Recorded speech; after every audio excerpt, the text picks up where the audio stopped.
Donnie and Dolly, the team is supported by ableauctions.ca. Closing your business? We can help.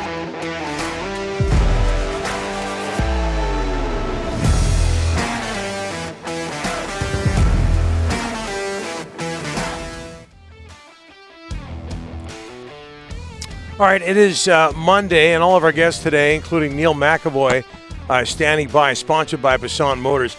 Gas prices driving you crazy at Passant Motors. With your next purchase, get up to a $1,000 gas card. Learn more at PassantMotors.com. That's B-A-S. Write this down, Rick. B-A-S-A-N-T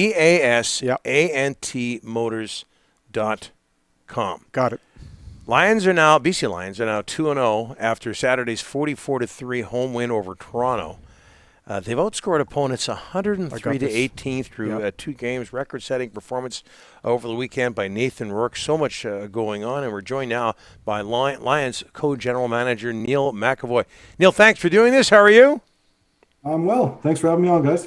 Yeah, no problem. What were your expectations when you drafted Nathan Rourke? Second round, 2020, 15th overall. What did you expect at the time?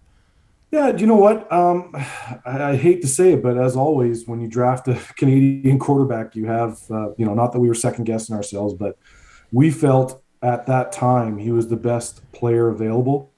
And, we felt he had all the intangibles to play at the pro level. And so far he's exceeded our expectations. But once we had him here last year, we really realized that we have a gem. We have a guy that's going to compete, a guy that's going to lead us. And Mike O'Reilly told us that at the end of the year. And we're just excited about having a guy, like him at the helm and leading us in the right direction. What does he do well, Neil? And nobody's talking about this right now, and understandably so. What does he do well? What does he need to work on? Yeah, great question. You know what? He's a pretty even-keeled kid. As Coach Campbell will say after his game when he says he needs to work on these things, that he really believes that, and he really believes he's left points on the field. And after our game against Edmonton, when I spoke to Burnham and Nathan and Keon Hatcher and all those guys, they all said, God, we left so much on the field. And I'm like, well, we scored 59 points, guys. Let's not, let's be happy with what we've done. But they all felt too that we could get better, and this is the beginning of the football season. We should be getting better. So this is just the start of the season. We've done some good things, but you know what? We're going to get better as the week goes on. Nathan has to work on. Rick, but Nathan has to work on as a young quarterback. There's all sorts of things. I'm not going to give you my hand on exactly what he has to do. Okay, all right. There are obviously some things that he needs to do that he'll get better at. Neil, everyone's talking about Nathan, and justifiably so, but every quarterback, I don't care who you are, needs time, and he's getting a ton of time. The offensive line, our good pal Kelly Bates doing a great job there. What about the O-line? You happy with their play? Yeah, when I said that, when I was on your show at the beginning of the year, you guys are asking the O-line. I said one thing Nathan does really good is get the ball out early. Yes. So even if, the game against the Edmonton Elks at the end of the 2021 season, you can just tell Michael O'Reilly held on to the ball, and you know what, gave us lots of good touchdowns with that. But Nathan gets the ball out quick, and ball control football. One of the beauties that people don't talk about is that we just hold on to the ball, which is the type of team we were with Dave Dickinson, is that teams just couldn't score because we had the ball all the time. And so we slowly marched the ball up the field and put the ball in the end zone. And that's the type of team I like. And I'm glad we're able to do that, because the longer we have the ball, the less time they have to score. And our defense is good too. So a lot of good things happening on the field. Yeah, and I was going to bring up the defense. The old saying, defense wins championships. Only 18 points against in the first 2 games. You got to be happy, Neil. Yeah, you know what? Those are a tight-knit group of guys. We felt our offense was pretty good last year with the group coming back with the Lucky Whiteheads and even second-year guys like Keon Hatcher and obviously Butler doing his thing. So we really worked on getting the defense better in 2022, and guys like David Menard, guys like Matthew Betts, guys like Lucius Purifoy. Lucius Purifoy is a football player. He's not a guy that's going to come out and say much stuff, but I'm telling you what, he will play and play hard. And that makes us just a better football team with, those additions, and obviously guys like TJ Lee still there and Jordan Williams. And yeah, I'm just happy all around with our group so far.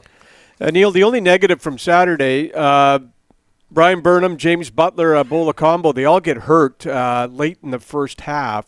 They don't return, so you still, can you give us an update on their injuries? Yeah, to be quite honest, both Butler and Bola Combo wanted to come back into the game. The doctors obviously didn't let them come back, rightfully so.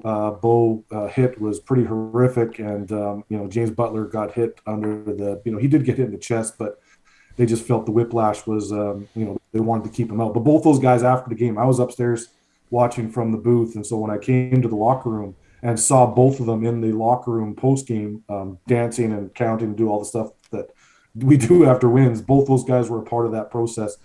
Mr. Burnham, unfortunately, had to go to the hospital after the game to just be sure that his ribs didn't enter any other vital areas. I don't believe they have. They're still doing tests and everything else. So I think, to be quite honest, all three of those guys will be back, whether it's this week or not. I don't know that yet, but the first two guys for sure look good, and then we'll wait and see what happens to Mr. Burnham. Yeah, short week Thursday in Ottawa. Yep.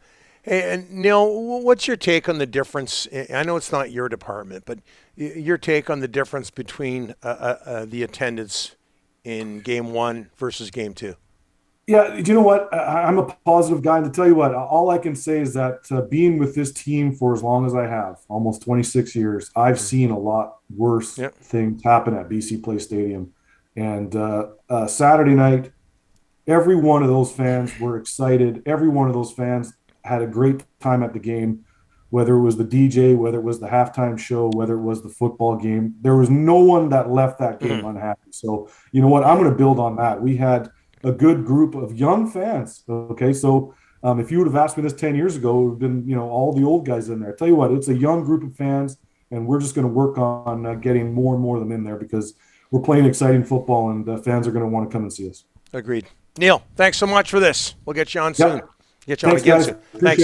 Neil McEvoy, co-general manager of the BC Lions.